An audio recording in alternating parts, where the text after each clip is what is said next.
Hello, here we are back, and we are now focused again on the next question in our Module 6 exercise. The next question relates to how do our region sales compare to each other, and we are asked to assess which countries in Europe and Asia sell the most records. So we're looking at the relationship between two regions, and then within the regions we're trying to understand the sales across different countries to kind of give us insights where the sales are coming from.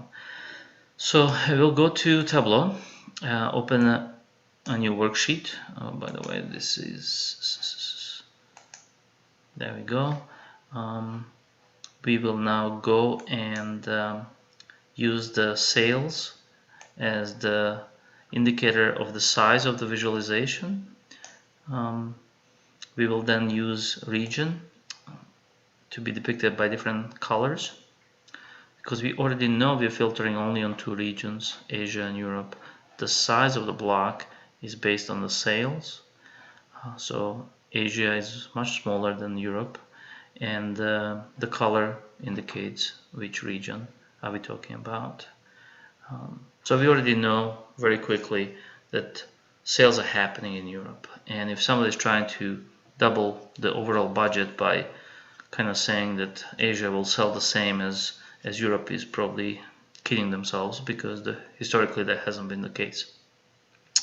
So to see more details in these two blocks, all we have to do is grab the dimension of our interest, which will be the countries, and simply make that a level of detail. So the same visualization, but now it displays more detail, and each block is the country. We obviously don't know yet which country is each block, only unless we hover above it. So what we can do is to make that visible, go and grab country and make that a label. And now you see this little indicator that the country is a label, the size is based on the sales, and the color is not represented in the countries but regions. It would be also nice if we could actually take the sales and make that also displayed as a label. So I will drop that here, and now we see that France has been selling 562.5 in terms of the dollar amount, not quantity, right?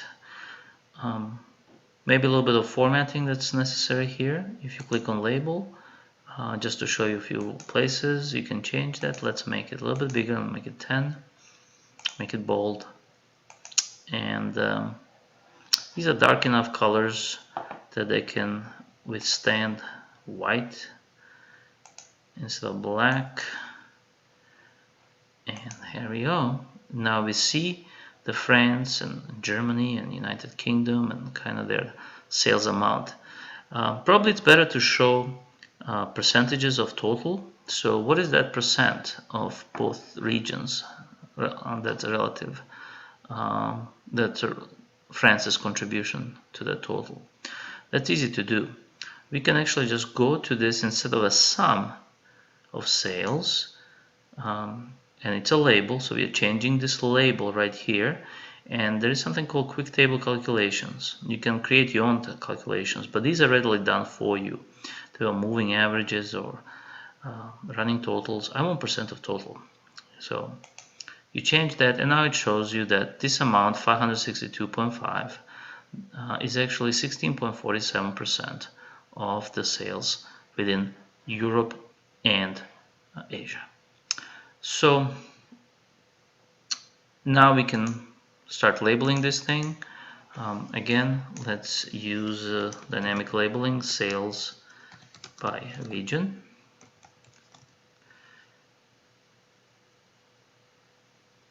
And maybe in parentheses